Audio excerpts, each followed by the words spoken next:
तो दोस्तों आज हम फिर से आपके लिए लेकर आए हैं देश दुनिया की तमाम ताज़ा बड़ी खबरें। सबसे पहली बड़ी खबर में आपको बताएंगे दोस्तों कि ईरान के हमले से पहले अल-अक्सा मस्जिद में घुसे सैकड़ों यहूदी, तो भड़का मुस्लिम देश सऊदी अरब, इजराइल को दी अंजाम भुगतने की धमकी, अब इजराइल का होगा खात्मा। अतीक अहमद के बेटे असद का एनकाउंटर करने वाले 2 अधिकारियों को मोदी सरकार ने वीरता पदक देने का किया ऐलान। ईरान से जंग से ठीक पहले इजराइल को मुस्लिम देश जॉर्डन ने दिया बड़ा झटका। जिस मुस्लिम देश को मानता था इजराइल अपना, उसने दिया अब धोखा, हथियार देने से किया इनकार। करोड़ों भारतीयों का टूटा दिल, CAS ने विनेश फोगाट की अपील को किया खारिज, अब विनेश फोगाट को नहीं मिलेगा कोई सा भी पदक।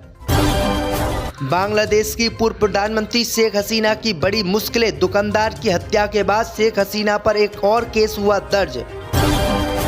अमेरिका ने अरुण योगी राज और उनके परिवार को वीजा देने से किया इनकार। अयोध्या के राम मंदिर में राम की बनाई थी मूर्ति।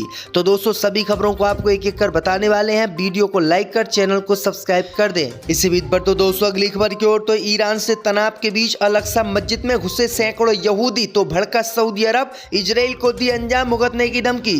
जी दोस्तों आपको बता दें कि ईरान से तनाव के बीच अचानक अल-अक्सा मस्जिद में सैकड़ों यहूदी घुस गए हैं। अल-अक्सा मस्जिद में यहूदियों के घुसने से मुस्लिम देश नाराज हो गए हैं। सऊदी अरब भी अल-अक्सा मस्जिद में सैकड़ों यहूदियों के घुसने से भड़क गया है और सऊदी अरब ने इजराइल को अंजाम भुगतने की धमकी दी है। सऊदी अरब ने कहा है कि अल-अक्सा मस्जिद में घुसकर यहूदियों ने मस्जिद में हमला किया है, जो कि बिल्कुल गलत है। सऊदी अरब ने कहा है कि अल-अक्सा मस्जिद में यहूदियों का हमला करना बिल्कुल गलत है। सऊदी अरब ने कहा है कि इजराइल को इसका अंजाम भुगतना होगा। वहीं आपको बता दें कि इजराइल के साथ साथ मुस्लिम देशों ने भी इसका विरोध किया है और इजराइल को अंजाम भुगतने की धमकी दी है। वहीं आपको बता दें कि मुस्लिम देशों के विरोध के बाद ईरान ने इजराइल में 1-2 दिन में हमला करने की बात कही है और कहा है कि अल-अक्सा मस्जिद को अगर किसी ने भी नुकसान पहुंचाया तो इसके अंजाम बहुत बुरे होंगे। यानी अल-अक्सा मस्जिद में अब यहूदी कब्जा करने की कोशिश कर रहे हैं। इसी बीच पर तो दोस्तों अगली खबर की ओर, तो अतीक अहमद के बेटे असद का एनकाउंटर करने वाले अधिकारियों को मिलेगा राष्ट्रपति द्वारा वीरता पदक। जी दोस्तों आपको बता दें कि उत्तर प्रदेश के प्रयागराज के नेता अतीक अहमद के बेटे असद का एनकाउंटर झांसी में करने वाले पुलिस अधिकारियों को अब उत्तर प्रदेश और केंद्र की मोदी सरकार वीरता पुरस्कार देने वाली है। दरअसल आपको बता दें कि स्वतंत्रता दिवस के मौके पर राष्ट्रपति के द्वारा इन दोनों ही अधिकारियों को वीरता पदक दिया जाएगा। दरअसल आपको बता दें कि इन्होंने उत्तर प्रदेश के राजनेता अतीक अहमद के बेटे असद का एनकाउंटर झांसी में किया था और इसी मामले को लेकर आज इनको वीरता पदक दिया जाएगा। इसी बीच पर तो दोस्तों अगली खबर की ओर, तो ईरान से जंग से ठीक पहले इजराइल को लगा बड़ा झटका। जिस मुस्लिम देश को मानता था अपना, उसने दिया धोखा। जी दोस्तों आपको बता दें कि ईरान से जंग के ठीक पहले इजराइल को बड़ा झटका मुस्लिम देश जॉर्डन से लगा है। दरअसल आपको बता दें कि इजराइल जॉर्डन को अपना सबसे अच्छा दोस्त मानता था, लेकिन ईरान से जंग के बीच जॉर्डन बदल गया है और जॉर्डन ही अब इजराइल को आंखें दिखाने लगा है। दरअसल आपको बता दें कि ईरान से हमले से पहले जॉर्डन के विदेश मंत्री एमान सफादी ने सोमवार को कहा है कि इजराइल सरकार की नीतियां मध्य पूर्व की सुरक्षा के लिए सबसे बड़ा खतरा है। इसलिए अगर ईरान से जंग इजराइल की होती है तो वो इजराइल की किसी भी कीमत पर मदद नहीं करेगा। इससे पहले जॉर्डन ने कहा था कि इजराइल की अगर ईरान से जंग होगी तो इजराइल के जितने भी फाइटर जेट हैं वो उनके यहाँ पर उतरेंगे और वो उनकी देखरेख करेगा। लेकिन अचानक ही जॉर्डन ने इजराइल का साथ देने से इनकार कर दिया, तो इजराइल के लिए बड़ा झटका माना जा रहा है। इसी बीच पर तो दोस्तों अगली खबर की ओर, तो करोड़ों भारतीयों का टूटा दिल, CAS ने विनेश फोगाट की अपील की खारिज, अब नहीं मिलेगा किसी भी प्रकार का मेडल। जी दोस्तों आपको बता दें कि भारतीय पहलवान विनेश फोगाट को लेकर बड़ी खबर सामने आ रही है। विनेश फोगाट की याचिका CAS ने खारिज आज कर दी है। मीडिया रिपोर्ट के अनुसार अब उन्हें कोई भी पदक नहीं मिलेगा। दरअसल आपको बता दें कि ओवरवेट होने की वजह से पेरिस ओलंपिक से विनेश फोगाट बाहर हुई थी, जिसके बाद मोदी सरकार ने कोर्ट में जाकर उनकी अपील दायर की थी और अपील पर आज सुनवाई हुई और अपील कोर्ट ने खारिज कर दी। यानी विनेश फोगाट ने देश भर के लोगों का दिल तोड़ दिया है। इसी बीच बढ़ते दोस्तों अगली खबर की ओर तो बांग्लादेश की पूर्व प्रधानमंत्री शेख हसीना की बड़ी मुश्किलें, दुकानदार की हत्या के बाद शेख हसीना पर एक और केस दर्ज। जो दोस्तों आपको बता दें कि बांग्लादेश की पूर्व प्रधानमंत्री शेख हसीना की उनके देश में मुश्किलें बढ़ती जा रही हैं। नए घटनाक्रम में हसीना और उनके मंत्रिमंडल के पूर्व मंत्रियों सहित अन्य लोगों के खिलाफ 2015 में एक वकील के अपहरण और जबरन गायब करने का केस दर्ज किया गया है। शेख हसीना के खिलाफ बांग्लादेश में यह दूसरा केस दर्ज हुआ है। डेली स्टार न्यूज़पेपर की रिपोर्ट के मुताबिक जबरन गायब किए जाने के मामले में पीड़िता सुप्रीम कोर्ट के वकील सोहेल राणा ने इस मामले में आवेदन दायर किया है। ढाका मेट्रोपॉलिटन मजिस्ट्रेट फरजाना सकीन सूमू चौधरी की कोर्ट ने आरोप को एक केस के रूप में स्वीकार करने का आदेश दिया है। इससे पहले किराना दुकानदार की हत्या करने के आरोप में शेख हसीना पर बांग्लादेश में केस दर्ज हुआ था और एक दो दिन के बाद एक और केस दर्ज हो गया है। इसी बीच बढ़ते दोस्तों अगली खबर की ओर तो अयोध्या में बने राम मंदिर में राम की मूर्ति बनाने वाले अरुण योगी राज को अमेरिका ने वीजा देने से किया इनकार। जो दोस्तों आपको बता दें कि अयोध्या के राम मंदिर के लिए मूर्ति बनाने वाले मूर्तिकार अरुण योगी राज और उनके परिवार को अमेरिका ने वीजा देने से इनकार कर दिया है।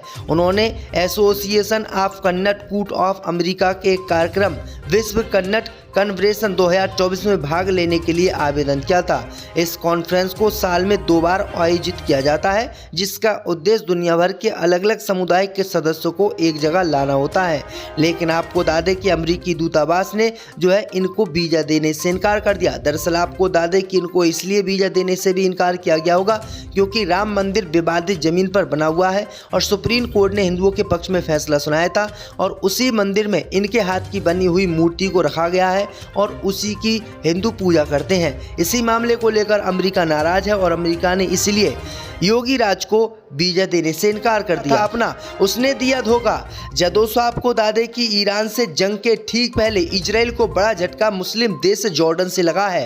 दरअसल आपको बता दें कि इजराइल जॉर्डन को अपना सबसे अच्छा दोस्त मानता था, लेकिन ईरान से जंग के बीच जॉर्डन बदल गया है और जॉर्डन ही अब इजराइल को आंखें दिखाने लगा है। दरअसल आपको बता दें कि ईरान से हमले से पहले जॉर्डन के विदेश मंत्री एमान सफादी ने सोमवार को कहा है कि इजराइल सरकार की नीतियां मध्य पूर्व की सुरक्षा के लिए सबसे बड़ा खतरा है। इसलिए अगर ईरान से जंग इजराइल की होती है तो वो इजराइल की किसी भी कीमत पर मदद नहीं करेगा। इससे पहले जॉर्डन ने कहा था कि इजराइल की अगर ईरान से जंग होगी तो इजराइल के जितने भी फाइटर जेट हैं वो उनके यहाँ पर उतरेंगे और वो उनकी देखरेख करेगा। लेकिन अचानक ही जॉर्डन ने इजराइल का साथ देने से इनकार कर दिया, तो इजराइल के लिए बड़ा झटका माना जा रहा है। इसी बीच बढ़ते दोस्तों अगली खबर की ओर तो करोड़ों भारतीयों का टूटा दिल। CAS ने विनेश फोगाट की अपील की खारिज, अब नहीं मिलेगा किसी भी प्रकार का मेडल। दोस्तों आपको बता दें कि भारतीय पहलवान विनेश फोगाट को लेकर बड़ी खबर सामने आ रही है। विनेश फोगाट की याचिका CAS ने खारिज आज कर दी है। मीडिया रिपोर्ट के अनुसार अब उन्हें कोई भी पदक नहीं मिलेगा। दरअसल आपको बता दें कि ओवरवेट होने की वजह से पेरिस ओलंपिक से विनेश फोगाट बाहर हुई थी, जिसके बाद मोदी सरकार ने कोर्ट में जाकर उनकी अपील दायर की थी और अपील पर आज सुनवाई हुई और अपील कोर्ट ने खारिज कर दी। यानी विनेश फोगाट ने देश भर के लोगों का दिल तोड़ दिया है। इसी बीच बढ़ते दोस्तों अगली खबर की ओर तो बांग्लादेश की पूर्व प्रधानमंत्री शेख हसीना की बड़ी मुश्किलें, दुकानदार की हत्या के बाद शेख हसीना पर एक और केस दर्ज। दोस्तों आपको बता दें कि बांग्लादेश की पूर्व प्रधानमंत्री शेख हसीना की उनके देश में मुश्किलें बढ़ती जा रही हैं। नए घटनाक्रम में हसीना और उनके मंत्रिमंडल के पूर्व मंत्रियों सहित अन्य लोगों के खिलाफ 2015 में एक वकील के अपहरण और जबरन गायब करने का केस दर्ज किया गया है। शेख हसीना के खिलाफ बांग्लादेश में यह दूसरा केस दर्ज हुआ है। डेली स्टार न्यूज़पेपर की रिपोर्ट के मुताबिक जबरन गायब किए जाने के मामले में पीड़िता सुप्रीम कोर्ट के वकील सोहेल राणा ने इस मामले में आवेदन दायर किया है। ढाका